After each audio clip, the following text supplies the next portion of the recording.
नमस्कार दोस्तों, स्वागत है आपका संपूर्ण अध्ययन में। आज हम पढ़ने वाले हैं मध्य प्रदेश की भौगोलिक स्थिति के बारे में। ठीक है दोस्तों, तो आज हम जानेंगे मध्य प्रदेश की भौगोलिक स्थिति और हम इसे नक्शे से भी जानेंगे। ठीक है मित्रों, मानचित्र में भी जानेंगे हम हमारी मध्य प्रदेश की भौगोलिक स्थिति के बारे में। ठीक है, तो देखिए मध्य प्रदेश का क्षेत्रफल कितना है, 3,08,252 वर्ग किलोमीटर है। ठीक है, हमारे मध्य प्रदेश का क्षेत्रफल है ये। ठीक है, आप इसे याद रख सकते हैं 30, 82, 52, ऐसे आप इसको याद रख सकते हैं। अगर आपको 3,08,252 याद नहीं रहता तो आप इसे याद रख सकते हैं 30, 82, 52 के रूप में भी याद रख सकते हैं। ठीक है, तो ये भारत के कुल क्षेत्रफल का 9.38% है। ठीक है, तो जो हमारे भारत का कुल क्षेत्रफल है उसमें हमारे मध्य प्रदेश का कितना हिस्सा है, उसमें है 9.38% है। ठीक है, क्षेत्रफल की दृष्टि से हमारा मध्य प्रदेश दूसरा बड़ा राज्य है। पहला बड़ा राज्य कौन सा है दोस्तों, कमेंट बॉक्स में बताएं। ठीक है दोस्तों, अब देखिए उत्तर से दक्षिण की लंबाई। ठीक है, उत्तर से दक्षिण मतलब ऊपर से नीचे ऐसे में। ठीक है दोस्तों, उत्तर से देखिए मैं आपको नक्शे में बताता हूँ, नीचे ही मैप है यहाँ पे। तो देखिए उत्तर से दक्षिण की जो लंबाई है वो 605 है। कितनी है, 605। तो उत्तर से दक्षिण आप समझ रहे होंगे, ये उत्तर से, ये हमारा उत्तरी भाग है। ठीक है, ये उत्तर प्रदेश है। ऊपर आपको यहाँ पे हमारे पड़ोसी राज्य दिख रहे होंगे, ये उत्तर प्रदेश है, ये राजस्थान है, नीचे यहाँ पे छत्तीसगढ़ है, यहाँ पे महाराष्ट्र है। ठीक है दोस्तों, ये गुजरात रहा। ठीक है, तो ये हमारे पड़ोसी प्रदेश हो गए चारों तरफ। अब ये हो गया उत्तर, तो उत्तर से दक्षिण की लंबाई। ठीक है, ये उत्तर से दक्षिण की लंबाई कितनी है, 605 है। ठीक है, और चौड़ाई कितनी है, तो यहाँ पूरब से लेके पश्चिम तक की चौड़ाई। ठीक है, पूर्व से पश्चिम तक की चौड़ाई कितनी है, ये कुल है 870 किलोमीटर। ठीक है, तो आप देख रहे होंगे हमारा मध्य प्रदेश जो है वो भू आविष्ठित एक क्षेत्र है। कौन सा क्षेत्र है, भू आविष्ठित क्षेत्र है। ठीक है दोस्तों, ठीक है, अब मैं आपको आगे बताता हूँ हमारे मध्य प्रदेश का अक्षांशीय विस्तार। तो देखिए आप अक्षांश रेखाओं के बारे में जानते होंगे। अगर आप नहीं जानते तो मैंने भूगोल की वीडियो डाली है कक्षा 6 की। अगर आप अक्षांश रेखाएं और देशांतर रेखाओं के बारे में नहीं जानते तो आप उस वीडियो को जाके देख सकते हैं। ठीक है दोस्तों, उसकी प्लेलिस्ट मेरे चैनल पे है। ठीक है, कक्षा 6 NCERT इस नाम से है। ठीक है दोस्तों, तो आप मेरे चैनल पे जाके अक्षांश रेखाओं और देशांतर रेखाओं के बारे में वहाँ से पढ़ सकते हैं। उसमें उन वीडियो में मैंने पूरा भूगोल समझाया है, उसमें बेसिक है भूगोल का। ठीक है दोस्तों, जिसमें आप अक्षांश रेखाओं और देशांतर रेखाओं को विस्तार से समझ सकते हैं। अभी मैं आपको शॉर्ट में बता देता हूँ। हमने हमारे मानचित्र पर कुछ काल्पनिक रेखाएं होती हैं जो कि ऐसे में होती हैं। ठीक है, कैसे में मित्रों, ऐसे में। ठीक है, पूरब से पश्चिम की ओर होती हैं, उन्हें अक्षांश रेखाएं बोलते हैं।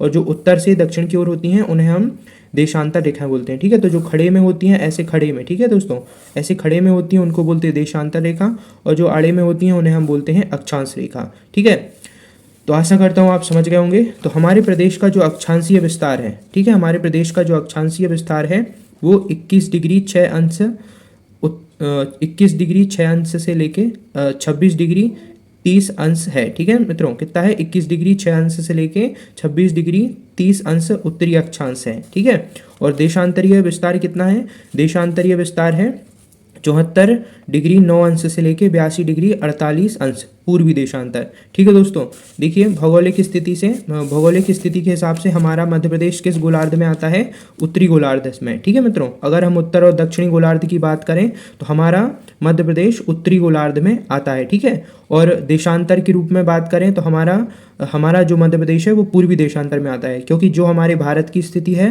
भौगोलिक स्थिति, वही स्थिति हमारे मध्य प्रदेश की होगी, अक्षांशीय और देशांतरीय विस्तार के रूप में। ठीक है दोस्तों, तो हमारा भारत देश भी उत्तरी अक्षांश में आता है, क्षमा कीजिए, उत्तरी गोलार्ध में आता है। ठीक है, अगर हम विषुवत रेखा से भाग करें पृथ्वी के तो एक उत्तरी गोलार्ध होगा और एक दक्षिणी गोलार्ध होगा, और अगर बीच में से ऐसे खड़े में काटें तो एक पूर्वी गोलार्ध होगा और एक पश्चिमी गोलार्ध होगा। ठीक है, तो उस स्थिति से हमारा भारत देश पूर्वी गोलार्ध में आता है, और अगर हम अक्षांशीय रूप में काटें तो हमारा मध्य प्रदेश विषुवत रेखा से उत्तर में है। ठीक है दोस्तों, और ग्रीनविच से पूर्व में है। ठीक है दोस्तों, तो अगर आप इसे अच्छे से समझना चाहते हैं तो मैं एक बार फिर से बता देता हूँ कि आप मेरी भूगोल की वीडियो देख सकते हैं। कक्षा 6 की भूगोल की वीडियो है, आप उसमें भूगोल का पूरा अच्छे से समझ जाएंगे। अब आइए हमारे मध्य प्रदेश के सीमांत जिलों के बारे में बात कर लेते हैं। तो देखिए जो पूर्व में सीमांत जिला है पूर्वतम, वो सिंगरौली, आप देख पा रहे होंगे। यहाँ से अगर हम ऐसी लाइन खींचेंगे तो अकेला सिंगरौली ही पूर्व में आएगा और कोई नहीं आ रहा। ठीक है, आप अपने पास एटलस रखिए, ऐसा एटलस आप ले सकते हैं और वहाँ से इस मैप के जरिए आप जान सकते हैं। ठीक है, तो ये पूर्वतम जिला कौन सा है? सिंगरौली है। ठीक है, और यहाँ उत्तरतम जिला आप देख पा रहे होंगे, ये मुरैना है। ठीक है, यहाँ पे आप देखिए ध्यान से, अगर आपको नहीं दिख रहा तो मैं आपके पास में ला के दिखा देता हूँ। अब ये देखिए उत्तरतम जिला क्या है? मुरैना है। ठीक है दोस्तों, और अब इसके आगे इसके आगे दक्षिणतम जिला कौन सा है? तो आप यहाँ पे आप देख पाएंगे दक्षिणतम जिला है अलीराजपुर। ठीक है दोस्तों, दक्षिणतम जिला कौन सा है? क्षमा कीजिए, दक्षिणतम नहीं, पश्चिमतम जिला। ठीक है, सबसे पश्चिम में कौन सा जिला है? अलीराजपुर। और आप नीचे देखेंगे दक्षिणतम जिला कौन सा है? बुरहानपुर है। ठीक है दोस्तों, तो ये बुरहानपुर रहा। ठीक है, तो आशा करता हूँ आप समझ गए होंगे। अब आइए आगे जानते हैं हम। अब आगे जानते हैं कर्क रेखा के बारे में। ठीक है दोस्तों, इसके बारे में जानेंगे हम कर्क रेखा के बारे में। तो आप देख पा रहे होंगे हमारे प्रदेश के बीचों बीच से कर्क रेखा निकली है। ये देखिए यहाँ से हमारी कर्क रेखा निकली है। तो हमारे प्रदेश में कुल 14 जिलों से होकर कर्क रेखा निकली है। ठीक है, अगर हम इसे पूर्व से पश्चिम की ओर अगर हम देखें तो यहाँ से आप ध्यान से देखिए, अगर आपको इसमें समझ में आ रहा है तो सबसे पहले हमारा जिला आता है शहडोल जिला। ठीक है दोस्तों, सबसे पहले कौन सा जिला आएगा? अगर आपको दिख रहा है तो ध्यान से आप देखिए, सबसे पहले शहडोल जिला आता है, उसके बाद आएगा हमारा उमरिया। ठीक है, अगर आप देख पा रहे हो तो यहाँ पे आप ध्यान से देखिए, आपको इसमें समझ में आएगा। ठीक है, ये थोड़ी सा इसका शहडोल का ये सा कटा हुआ है तो ये शहडोल हो गया। फिर ये उमरिया। ठीक है दोस्तों, उमरिया के बाद आएगा हमारा कटनी। ठीक है, ये कटनी है। कटनी के बाद आ जाता है जबलपुर, ये नीचे जबलपुर दिया हुआ है।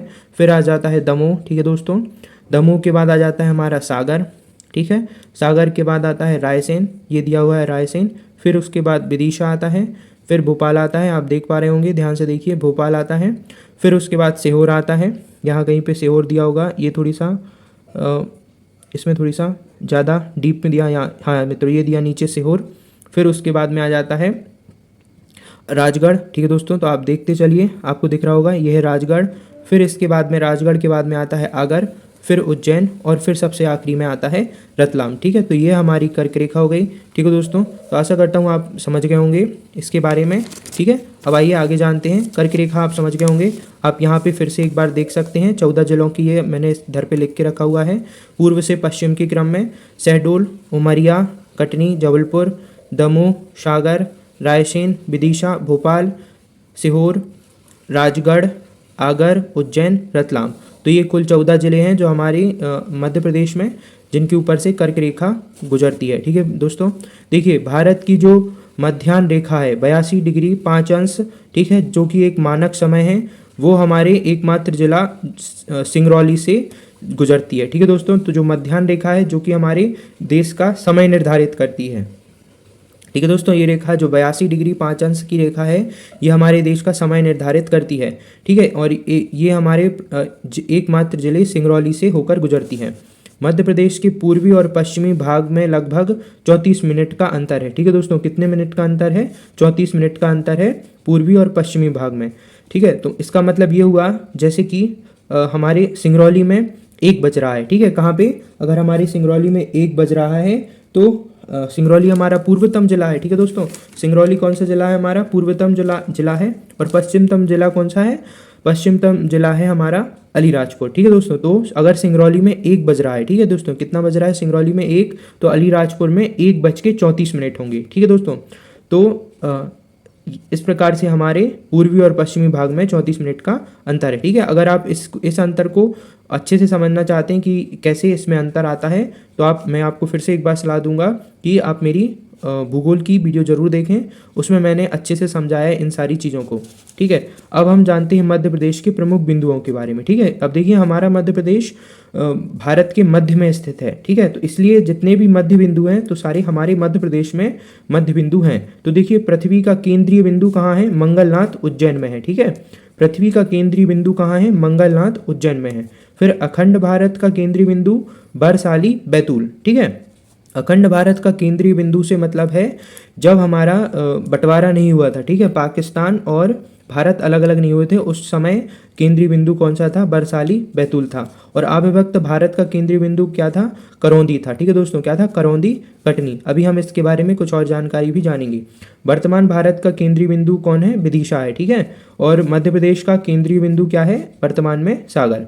अब देखिए मैं आपको करौंदी मनोहर गांव, ठीक है, कटनी के बारे में बताता हूँ। जी करौंदी कहाँ है, मनोहर गांव कटनी में है। देखिए ये करौंदी को केंद्रीय बिंदु किस प्रकार से माना गया था अविभक्त भारत का, तो देखिए केंचुई पहाड़ी थी, कौन सी पहाड़ी, केंचुई पहाड़ी, भीमखेड़ा तहसील जिला कटनी में स्थित करौंदी को भौगोलिक रूप से भारत का केंद्रीय बिंदु माना जाता है। ठीक है दोस्तों, तो ये किसके प्रयासों से माना गया, देखिए डॉक्टर राम मनोहर लोहिया थे। ठीक है, कौन थे, एक डॉक्टर थे राम मनोहर लोहिया। उनकी प्रेरणा, उन्होंने एक व्यक्ति को प्रेरणा दी जिसका नाम क्या था, एसपी चक्रवर्ती। तो इनकी प्रेरणा से एसपी चक्रवर्ती ने एक शोध किया। ठीक है, 1956 में एक शोध किया और केंचुई पहाड़ी, करौंदी, भीमखेड़ा तहसील जिला कटनी को क्या किया, केंद्रीय बिंदु सिद्ध किया। ठीक है दोस्तों, 1956 में।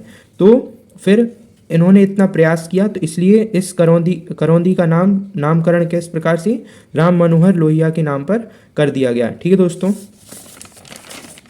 अब आइए आगे जानते हैं हम हमारे मध्य प्रदेश के बारे में। मध्य प्रदेश के पड़ोसी राज्य, तो देखिए मैंने अभी अभी आपको नक्शे में बताया था पड़ोसी राज्यों के बारे में।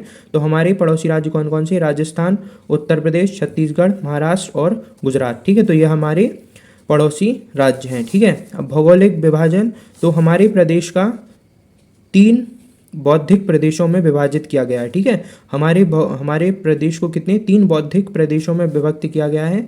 मध्य उच्च प्रदेश, ठीक है, मध्य उच्च प्रदेश, फिर सतपुड़ा मैकल श्रेणी और बघेलखंड का पठार। तो ये 3 श्रेणियों में हमारे प्रदेश को 3 भौगोलिक प्रदेशों में विभाजित किया गया है। ठीक है, इनके बारे में हम अभी डिटेल से और जानेंगे। ये मैंने आपको थोड़ी सी ऊपर ऊपर की जानकारी दी है जो कि सीधे तौर पर पूछ ली जाती है। ठीक है दोस्तों, फिर मध्य प्रदेश की सर्वोच्च चोटी कौन सी है, धूपगढ़ है। इसकी ऊंचाई कितनी है, 1350 मीटर। ठीक है, या आप ऐसे याद रख सकते हैं 1350 मीटर। ठीक है, ये किस श्रेणी में है, ये महादेव श्रेणी सतपुड़ा पर्वत पे है। ठीक है, मध्य प्रदेश का निम्नतम स्थल ये है नर्मदा भ्रंश घाटी क्षेत्र। ठीक है, मध्य प्रदेश में प्राचीनतम पर्वतमाला कौन सी है, विंध्याचल। ठीक है, मध्य प्रदेश की प्राचीनतम पर्वतमाला कौन सी है, विंध्याचल। और नवीनतम पर्वतमाला कौन सी है, सतपुड़ा है। ठीक है दोस्तों, अब देखिए हमारे मध्य प्रदेश में सबसे पहले सूर्य उदय एवं सूर्यास्त कहाँ होता है, तो वो सिंगरौली में होता है। ठीक है दोस्तों, देखिए सिंगरौली में क्यों होगा, क्योंकि ये पूर्वतम जिला है। ठीक है, हमने अभी पढ़ा था पूर्वतम जिला कौन सा है, सिंगरौली है। ठीक है दोस्तों, तो इसलिए ये सिंगरौली इसलिए सिंगरौली में क्या है, सबसे पहले सूर्य उदय होता है और सबसे पहले सूर्य अस्त भी यहाँ पर होता है। ठीक है दोस्तों, और सबसे बाद में सूर्योदय कहाँ होता है, अलीराजपुर में। ठीक है, क्योंकि ये पश्चिमतम जिला है, कौन सा, अलीराजपुर। ठीक है, तो इसलिए सबसे बाद में सूर्योदय भी यहाँ पे होता है और सूर्यास्त भी सबसे बाद में अलीराजपुर में ही होता है। ठीक है दोस्तों, तो ये थी आज की जानकारी भौगोलिक क्षेत्र के बारे में। हमारे मध्य प्रदेश की ये थी भौगोलिक स्थिति। इसे हम और डिटेल में जानेंगे जब मैं और अच्छे से और डिटेल्ड वीडियो जब मैं लाऊंगा। ये फैक्चुअल जानकारी थी जिसके बारे में आज हमने जाना। ठीक है दोस्तों, तो आगे जो भौगोलिक जानकारी होगी हमारे प्रदेश के बारे में, उसमें हम सभी चीज़ों के बारे में जानेंगे कि हमारे प्रदेश में कौन कौन से क्षेत्र में खनिज पदार्थ पाए जाते हैं, कहाँ पे अभ्यारण्य हैं। ठीक है दोस्तों, इन सारी चीज़ों के बारे में हम जानेंगे एक अलग डिटेल वीडियो में। ठीक है, तो आशा करता हूँ आपको आज की वीडियो अच्छी लगी होगी। तो प्लीज़ लाइक शेयर और सब्सक्राइब करना ना भूलें। ठीक है दोस्तों, तो मिलते हैं नेक्स्ट वीडियो में। जय भारत।